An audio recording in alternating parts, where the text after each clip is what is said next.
Amigos, hablando de agua, agua potable, ¿eh? Parece que hay algunos funcionarios que insisten en que no salgamos del tercer mundo, ¿ok? ¿Por qué lo digo?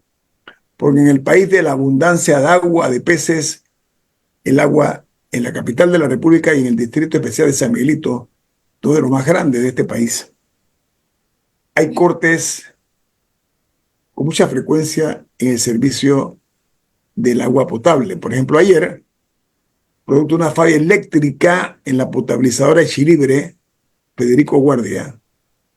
En horas de la mañana se afectó el suministro de agua en las ciudades de Panamá y San Miguelito. Esto provocó incluso la suspensión de clases en la Universidad de Panamá.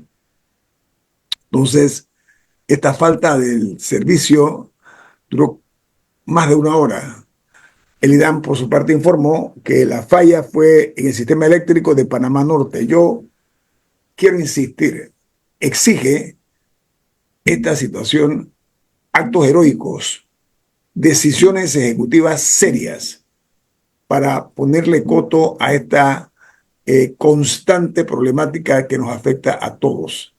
Siglo XXI, el Panamá moderno no se merece su ciudadanía sufrir este tipo de circunstancias, doctor Noriega. Miren, yo creo que el funcionariado, la clase política, ya toman esto, lo descartan como una parte del paisaje. No entienden el enorme costo económico y el daño a la salud que producen las dos cosas, los fallos eléctricos y el tema de la falta de agua causada por el fallo eléctrico. Yo no puedo creer que el país esté invirtiendo cientos de millones de dólares en nuevas instalaciones por plantas potabilizadoras, en las nuevas redes que está haciendo el IDAN, etcétera, y no tiene un sistema de backup que le sirva, aunque sea una batería que le dure un par de horas, que le sirva para mantener el servicio. Siempre hay una excusa, no, que eso costaría mucho. Bueno, sabes que lo que le cuesta a la economía, la falta de agua, es terrible. Y que tengamos en pleno año 2025, en la ciudad capital, por cierto, que no tiene huracanes, que no tiene terremotos, que no tiene volcanes, que no sufre ninguna de las afectaciones de otros países donde sí estarían justificadas este tipo de problemas de interrupciones eléctricas, que las tengamos tan comúnmente. Esto es como un chiste. Entonces, las instituciones reguladoras como la SEP son simples convidados de piedra y muchos vienen del sector que van a regular, sí que están allí calentando una silla para volver al sector regulado. Entonces tenemos que cambiar cosas elementales de este país. Primero, que los reguladores actúen en favor del interés público, el interés de todos los panameños y panameñas. Y que el IDAN no puede ser hay una expresión de la India muy fuerte, pero es la de un dios en harapos. El IDAN tiene el potencial de convertirse en una empresa estatal líder en América Latina, pero la tenemos amarrada con la mediocridad y demás. Tenemos que invertir dinero serio en poner el IDAN a la altura del siglo XXI. Pero no puede ser que, bueno, no es que el IDAN no tiene planta, es que el IDAN no tiene batería, es que se quemó un fusible. Es que no puede ser. Eso no puede ser porque cada vez que pasa eso, es peor que 100 huelgas, es peor que 100 tanques, es peor que 100 bloqueos de la carretera. Y no vemos ese mismo énfasis de parte del gobierno, de este gobierno, de los gobiernos anteriores, de enfrentar ese problema. Pero mire que lo triste de esto es que actúa en contra de nuestra seguridad en materia de salud. La empresa privada se ve afectada, todo el mundo, eso golpea a todos, pero parece que se tratara de una pequeña empresa de un pueblo y tenemos que lidiar con una de las instituciones más grandes de este país. Pero Y recordemos lo que está pasando en Azuero. Azuero todavía tiene agua envenenada. Y ya lo hemos tomado. Bueno, sí, cuando llueva necesitamos más lluvia y a lo mejor en diciembre se acaba. No puede ser que tomemos estos temas del agua tan casualmente. mire, nuestro lenguaje es sin adornos, decimos las cosas como son. Es prioritario que ya este gobierno rompa el hechizo malévolo de gobiernos anteriores o administraciones anteriores, que en el tema del agua no tomaron medidas que realmente solucionaran los problemas que tenemos de agua potable en la capital y San Miguelito. El área del interior es una tragedia, así de fácil, ¿no? Pero tiene que haber gente creativa, gente hombre, busquemos asesoría afuera, ¿qué podemos hacer para poner un alto a esta situación con la escasez de líquido que todos necesitamos para nuestro quehacer diario y nuestras vidas, que es el agua, ¿no? Camila, adelante. Sí, para ser justos, la mayoría de las soluciones a temas de agua no se hacen de un día para otro. Eh, Muchas son o megaestructuras, o sea, o requieren estrategias nacionales y son proyectos de gran envergadura. Sin embargo, lo que no se siente es un sentido de urgencia. O sea, no se siente como una emergencia nacional. Y creo que hacia allá tenemos que ir. O sea, tenemos que ver cómo enfocamos a diversas instituciones, no nada más las, no sé cuántas son que enfocan temas de agua. Pero tiene que sentirse que hay una especie de ímpetu para ver, ok, qué no está funcionando, qué hay que eliminar, qué hay que cambiar. Porque cuántas veces no hemos escuchado de planes maestros de agua, que si el plan 2025, 2010, 2035, así los podemos, hay de sobra. Pero no hay un sentido de que se está tomando como la emergencia que es que haya personas que se levanten todos los días confiados en que van a abrir el grifo y no encontrarán agua, y Un que quizá terremoto de se donde encuentren caiga. con la placentera sorpresa de que ese día sí hay. Entonces eso es una emergencia nacional que no se siente que es tratada como la emergencia que es. Entonces, Mira, usted ha eh, puesto el dedo en la llaga y eso es importante reconocerlo. Si el presidente de la República todos los jueves, cuando hace su conferencia de prensa, menciona el tema de los migrantes y dice, bueno, entraron 16 de Venezuela, perfecto, fantástico, ese es un tema que para él es muy importante. El tema del agua debe ser tratado igual o con más intensidad. Todos los jueves debería dar un informe que estamos haciendo en materia de agua, porque es así de importante. Yo siento que el Irán como institución ha sido víctima de, yo diría, desatinos desmesurados, ¿no? Estrategias erráticas, falta de interés en solucionar el tema porque ¿saben qué? Lo que se sabe, lo que se conoce es que hay un gran negociado con el agua, en camiones cisternas, o sea, siempre las manitas de la corrupción están metidas detrás de todo.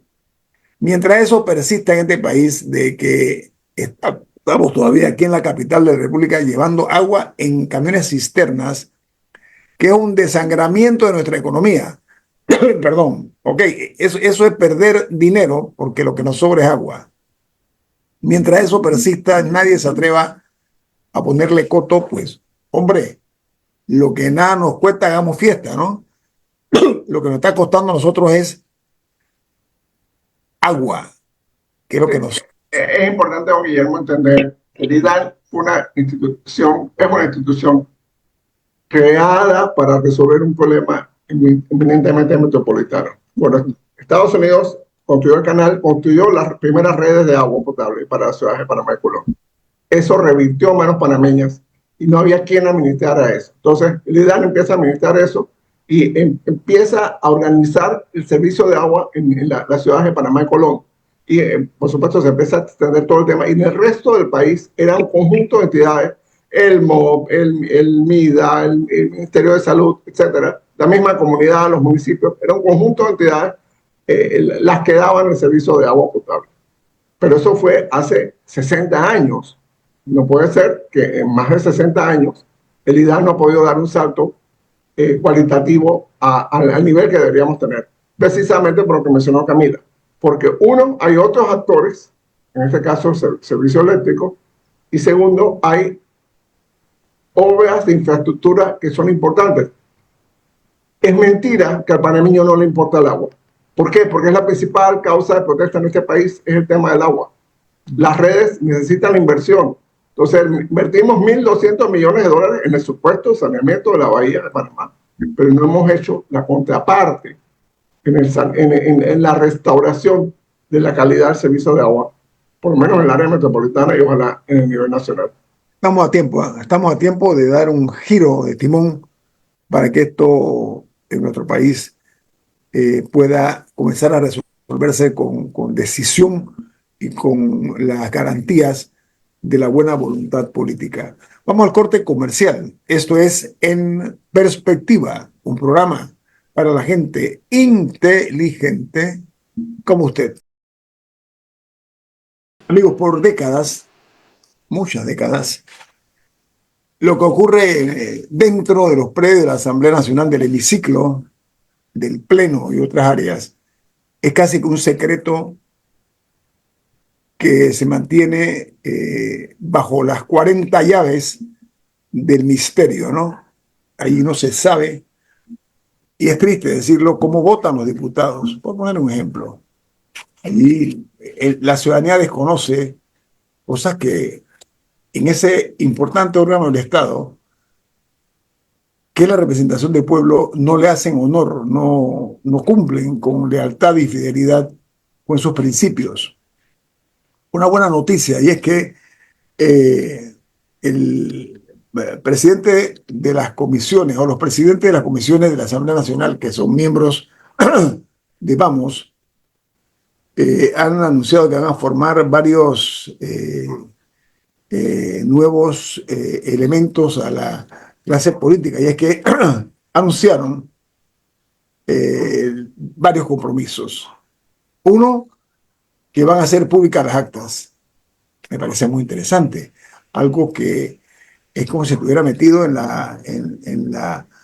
eh, en el fondo del misterio, ¿no? Las actas de la Asamblea. La otra que están anunciando es las votaciones, hacer públicas las votaciones, que estoy absolutamente de acuerdo. Las grabaciones tampoco se conocen. Entonces dicen ellos que van a proceder para que esto se dé a conocer máximo 15 días hábiles después que se dan los eventos.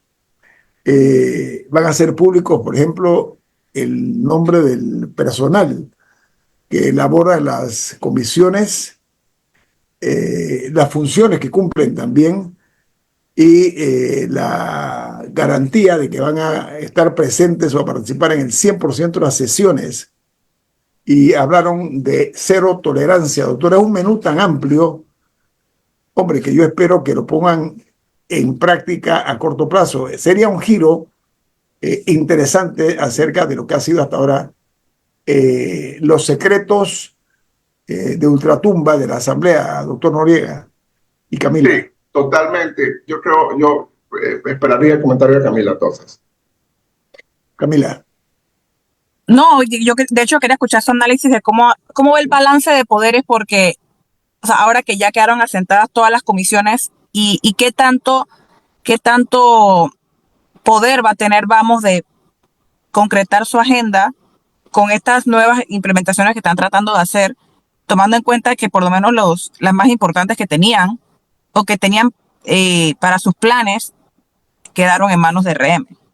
Sí, gracias Camila. Mira, yo creo que esto es importante entender y no lo estamos dimensionando quizás con la importancia que tiene. Conseguir las actas de la Asamblea Nacional, eso es un gesto de heroísmo, básicamente. Uno tiene que hundirse allá y si le caíste bien a un funcionario o a una funcionaria, te la consiguen, si no, venga después, todo lo demás. Eso ya es un cambio. Ojalá digitalicen las actas que ya están, las actas viejas, y las suban también, porque eso es importante saberlo. ¿Qué son las actas? Las actas son los registros escritos en papel, en esta forma digital, de lo que pasó en la comisión. Entonces, vino el diputado X y propuso, oye, vamos a ayudar a esta empresa que es de mi pueblo y vamos a bajarle los impuestos. Y después uno queda, oye, ¿de dónde salió ese camarón? Es que ese camarón venía de una comisión, o venía del segundo debate, y como no tenemos las actas, no puede haber transparencia, no puede haber rendición de cuentas. Eso es lo primero. Lo segundo es que eso va a ser una vacuna precisamente contra los camarones legislativos, contra las ñamerías.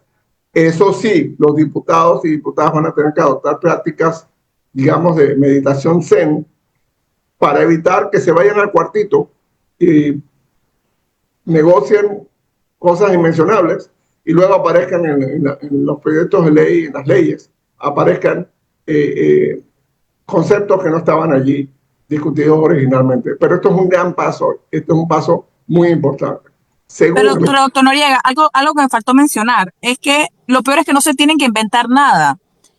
Por lo menos en la Asamblea 2014-2019, o sea, durante la administración Varela, las actas estaban. Uno se metía a la página web de la Asamblea Nacional, estaban allí. uno se metía a la página web y uno buscaba una sección que se llamaba actas y la podías encontrar por fecha.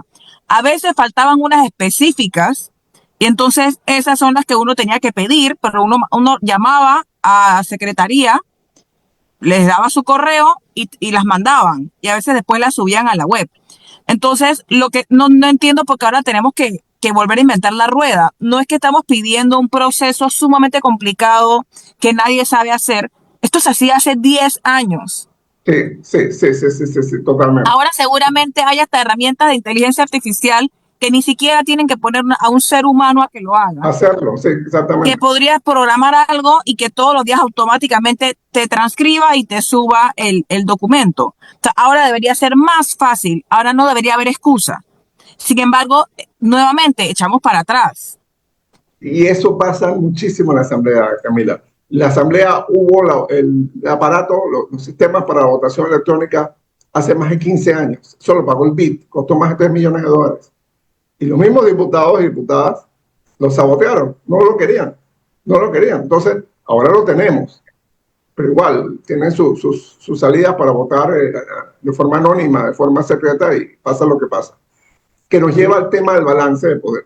Yo creo que hoy en día sabe realmente con qué diputados cuenta, con cuáles diputados no cuenta y con cuáles diputados se puede negociar ciertos temas.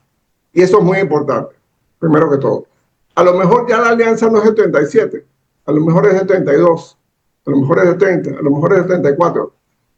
Por ahí tiene que estar el número, pero, hombre, aunque sean 32, poniendo el peor caso, tener 32, un bloque de 32 en la Asamblea, tú puedes hacer mucho. Y si controlan comisiones, aunque no controlen la comisión de gobierno, la comisión de credenciales, en el pleno pueden desautorizar cosas decididas en dichas comisiones. Eso se hizo en el periodo pasado. La comisión de gobierno, por ejemplo, se negó. Los muchachos lograron armar un medio golpe de Estado ahí y desautorizaron lo que estaba haciendo Camacho. Pero el pleno entonces jaló lo que Camacho quería y lo pusieron a discusión en el pleno. Entonces igual se puede ahora. Así que no es una derrota absoluta, es una derrota táctica, estratégica, que ellos van a tener que aprender a negociar y van a tener que aprender a hacer política hasta el último minuto. Pero creo que hay dos lecciones muy importantes. Primero, hay comisiones muy importantes que ellos controlan. Y las comisiones que no controlan van a ser un bloque durísimo, por lo menos de 4, lo que va a crear una presión muy fuerte. Donde se pare alguien más, y ojo, hay situaciones bien interesantes. Benicio Robinson está en 4 comisiones. Significa que cuando haya una situación importante en presupuesto, él no va a estar en ninguna de las otras 3. Podrá mandar su suplente, pero quedan 2 comisiones donde va a haber un vacío. Entonces, eso significa que allí va a faltar un voto, y o queda la cosa empate o queda vamos mandando en esas comisiones. Eso por mencionar un solo ejemplo. Entonces, creo que hay oportunidades reales, seamos pragmáticos, hay oportunidades importantes para cambios trascendentales en la Asamblea Nacional. No van a venir de la noche a la mañana, van a ser cambios con confrontaciones, cambios con fricciones, cambios con encontronazos, cuidado que el ocasional puñetazo por ahí metido, pero sí hay posibilidades de hacer cambios en legislaciones que no nos imaginamos en este momento. Pero miren, amigos, por décadas se tejió una trama aviesa para lograr que la Asamblea en sus interioridades fuera como resguardada para que no tuviera la ciudadanía conocimiento de lo que ocurría adentro. Eso lo vimos, historias de desencuentros, traiciones, falsedades, promesas incumplidas. Una ciudadanía empoderada cambie esas cosas. Pero ahora que hay esta presencia de estos jóvenes de Vamos, ellos tienen, producto del voto que les llevó ahí a la Asamblea, igual que el resto de los diputados, la responsabilidad y el desafío de hacer que la política dentro de la Asamblea cambie. Sería muy bueno para nuestra democracia, ¿no? Sobre todo ante esa añeja mancuerna que hay entre corrupción e impunidad que se ha ido consolidando con el paso de los tiempos y que nos ha llevado a días de convulsión nacional muy terribles, ¿no? Lo que hay que buscar en la Asamblea es el desperdicio que hay por parte de algunos con la retórica barata que se escucha. Lo que hizo cuando la Asamblea comienza a transmitir desde el Pleno, desnudó en el medio del parque la poca capacidad de algunos diputados, lo dejó en evidencia que eran personas que tenían dentro de su léxico, su lenguaje, 100 palabras. No, no tenían más de eso. Sí, sí. Fuimos testigos de eso. Otros eran mudos. Era una noticia cuando alguno de esos mudos hablaba, ¿no?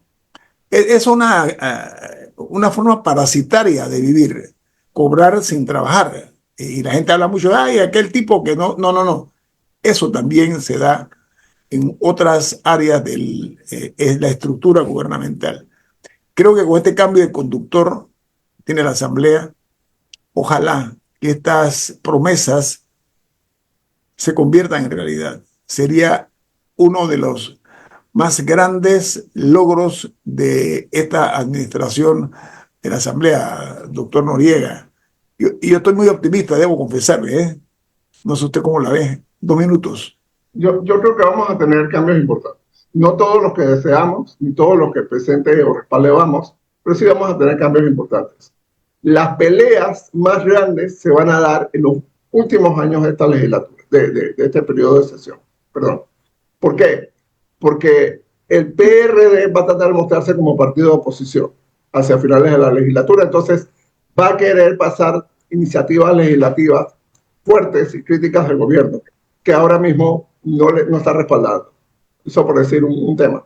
Y muy posiblemente entonces haya oportunidad de empujar temas mucho más, digamos, no voy a decir radicales en materia de lucha contra la corrupción, de lo que en este momento se puede considerar en la Asamblea Nacional. Hay una noticia que después vamos a analizarla, que dice que la Asamblea actualmente está proponiendo duplicar los fondos municipales y además quintuplicar las dietas para la descentralización. Lo estáis viendo ahora mismo en el diario de la prensa. Sí, sí, sí, sí, sí. Vamos al corte comercial. Esto es En Perspectiva, un programa para la gente inteligente como usted. A ver, el ferrocarril ha sido en muchas naciones parte de su desarrollo. Mueve muchísima carga y personas en grandes naciones, no únicamente en Europa, sino también aquí en América. Sin embargo, Panamá, asimismo como creció de espalda al mar, también ha ido dejando el sistema de ferrocarriles que muera. Es casi como un cadáver insepulto. Sin embargo, ahora surge la noticia de una posibilidad de que con el tren Panamá-David Frontera cambiemos esa dinámica, pero veamos en el área, el entorno del canal. La Comisión de Canal de Panamá, Panama Canal Commission, en su momento, tuvo a cargo el Panama Canal Railway durante mucho tiempo, que funcionó de manera muy eficiente. Sin embargo, yo me pregunto y sigo preguntándome por qué la Autoridad del Canal de Panamá, con su capacidad administrativa y que es eficiente como un relojito suizo, no tomó esa responsabilidad, doctor Noriega. ¿No hubiera sido tal vez una gran respuesta para nosotros eso? Sí, totalmente. Yo creo que el momento que se diseñó la reversión, se cometieron ciertos errores. El sistema logístico que existía en el canal, en la zona del canal, estaba centrado en las operaciones del canal. El canal operaba el ferrocarril, operaba los puertos y administraba a través de concesiones la venta de combustible. tres negocios auxiliares a el tránsito por el Canal de Panamá. El 1 de octubre del 79, 1979, se le entrega, en virtud del Tratado de Torrijos-Carter, el ferrocarril y los puertos al Estado panameño. Y igual los tanques de combustible fueron pasando poco a poco. Entonces, ¿qué pasó? La autoridad portuaria los manejó y el ferrocarril fue un chiste. Era el cementerio de las botellas. Era el Valle de los Caídos. Alguien que cometía una tortería o caía mal al militar de turno, terminaba en el ferrocarril antes de que lo hubieran votado. Entonces, en el 97, pues se privatizó, se concesionó el ferrocarril, lo compró la empresa, la concesión la compró la empresa Kansas City Railway, que tenía en ese momento un importante ferrocarril en Estados Unidos y además tenía un ferrocarril en México. Y el ferrocarril por Panamá podía ser una competencia al de México. Así que lo compró y lo mantuvo más o menos allí, estandarizado, dando un servicio, digamos que mínimo. No hubo una inversión, pero no hubo realmente el desarrollo de esa vía. Ese contrato tiene varios pecados originales. En mi opinión, el más grande es que prohíbe a la República de Panamá tener otro ferrocarril a 30 kilómetros del actual ferrocarril. O sea, básicamente tiene un monopolio. Doctor, ¿de cuándo fue esa decisión tan irónicamente brillante, ¿no? Eso fue del 97. Esa es la ley 15 de 1997. Ese es el contrato del ferrocarril. Ese contrato nos estuvo pagando a los panameños $2.2 millones por año. Eso era lo que ellos le pagaban al Estado panameño, $2.2 millones. Ahora, este año, en el mes de febrero, la empresa danesa APM Møller-Mærsk compra la concesión del ferrocarril. La concesión fue renovada en el 2023 en el gobierno de Laurentino Cortizo. La concesión está vigente hasta el año 2049. Entonces, este año 2025, la empresa danesa APM Møller la compra por $600 millones. Una concesión que a Panamá le producía $2.2 millones. Y con esa información nos enteramos que hasta el año pasado el ferrocarril generaba 77 millones al año en ingresos y 36 millones de ganancias, pero el Estado panameño recibía 2.2 millones. O sea, obviamente no fue muy bien negociado ni fue muy bien supervisado el proyecto.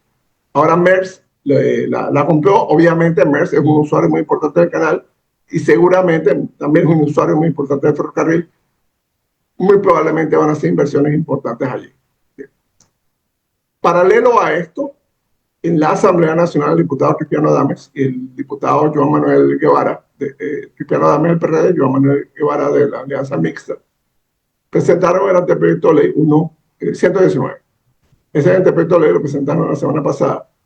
Busca derogar la ley 15 de 1997, es decir, buscan derogar el contrato que da pie a la concesión del ferrocarril. Bien. Podemos hablar de ese tema en dos dimensiones. La dimensión pragmática de que si conviene derogar eso en este momento y la dimensión jurídica de por qué no se puede derogar, no es conveniente derogar. Voy a tomar primero la jurídica porque es muy sencilla. La Constitución, artículo 159, numeral 15 del artículo 159, dice que la Asamblea puede aprobar o rechazar los contratos leyes presentados por el gobierno, por el Ejecutivo. Punto. Aprobar o rechazar. Allí falta la palabra, el verbo, derogar. La Asamblea no puede derogar un contrato ley. Porque eso generaría, básicamente, se vuelve un cheque en blanco a que la contraparte pueda demandar al Estado panameño un tribunal arbitral por miles de millones de dólares. Si APM Mærsk acaba de comprar ese ferrocarril y ya sabemos que produce 77 millones al año por los próximos 24 años, y la Asamblea deroga ese contrato, la demanda arbitral es por lo menos por esos 77 por 24 millones estamos hablando de más o menos arriba de 1.680 millones de dólares. Nada más en ingresos. Falta lo que ellos iban a hacer. O sea, una demanda innecesaria. Pero más allá de la parte jurídica, de que la Asamblea no debe derogar contratos leyes, está la parte pragmática. En este momento que Panamá está en la lupa de la comunidad internacional, tanto por las declaraciones del señor Trump con respecto a China y todo aquello, como por la posibilidad de que cambien de operador los puertos de Balboa Cristóbal, la propia compra del ferrocarril, la intención del canal de hacer un gasoducto, todo eso, es cuando más confianza se necesita de estos temas, de que Panamá va a actuar respetando el Estado de Derecho. Si nosotros le quitamos el ferrocarril a Maersk, que eso es lo que significa derogar ese contrato, Maersk es posiblemente el primero o segundo usuario más grande del canal, como naviera. Créame que esa carga no va a pasar por Panamá. Ellos van a ver a dónde la llevan, pero esa carga no va a pasar. O sea, porque el mensaje de Estado de Derecho, de seguridad jurídica, es infame. Estos diputados, de forma arbitraria, decidieron derogar mi contrato. Perfectamente, la Asamblea Nacional tiene herramientas para mejorar los términos de ese contrato. Puede exigirle al Ejecutivo, oye, contrata una auditoría independiente para saber cómo va esa operación. Oye, vamos a hacer una ley marco sobre contratos leyes que establezca que no hay renovación automática. Vamos a obligar a la Contraloría a que haga auditoría forense. Y de todo, o sea, todas esas auditorías son herramientas de presión. Y la misma empresa va a decir, oye, sí, pagarle a Panamá 2.2 millones al año está muy mal. ¿Qué tal 15? ¿Qué tal 20? Y empiezas a negociar. Tienes la posibilidad de renegociar la concesión, pero en buenos términos, respetando a la contraparte. Esto ya lo intentó hacer la Asamblea en el 2023 con el contrato minero. En primer debate, gracias a lo que mencionó Camila, fue muy difícil encontrar las actas, pero la Asamblea estaba discutiendo la moratoria minera y decidieron, vamos a meter un artículo aquí de derogar el contrato de la minera. Y se fueron allá, se reunieron los diputados del PRD con otros diputados, ¡boom!, metieron ese artículo, pero en el pleno, en segundo debate, lo eliminaron. ¿Por qué? Porque haber aprobado la moratoria minera con un artículo que derogaba la concesión significaba que el Estado panameño le iba a deber la vida a la minera en un tribunal arbitral. Simplemente violaste el contrato. Y lamentablemente en estos países, como Panamá, cuando firmamos contratos leyes, estamos firmando tratados internacionales, básicamente con empresas multinacionales. Tenemos que tener mucho cuidado de qué firmamos. No hubo ese cuidado en los años 90, ni cuando se modificó el contrato portuario por el gobierno de Mireya Moscoso, no hubo ese cuidado que debió haber habido. Y ahora estamos viendo las consecuencias. Bueno, esto es un aldabonazo, pero yo creo en realidad que hemos dejado pasar oportunidades importantes para el país. La manera como se cambian aquí los factores. El tema del ferrocarril es un tema hasta de seguridad nacional, doctor Noriega. Hasta allá llega. Sí, totalmente. Entonces hay un problema, a mi juicio, de miopía, de hipermetropía por parte a veces de la clase política que ve menguada su capacidad precisamente por acciones como estas. Tenemos que despertar ya y comenzar a querer más este país. Ese ferrocarril tiene 180 años de funcionamiento, básicamente, sí. Y casi 170 años, perdón, 170 años de funcionamiento. Casi se le dejó morir durante unas décadas, ¿se acuerda, no? Sí. Esas cosas son, como dije, o actitudes negligentes, poco importa, o simplemente falta de visión. Necesitamos hombres y mujeres que tengan bien desarrollados esos olfatos, pero no para hacer dinero a costa de las cosas del Estado, sino para hacer que el Estado sea cada vez más eficiente. Hace un placer estar con usted, doctor Noriega, este día, Camila Adames y este servidor Guillermo. Le deseamos que tenga un excelente día. Mañana a las 7:30 nos vemos en otra edición de En Perspectiva, un programa para la gente inteligente como usted.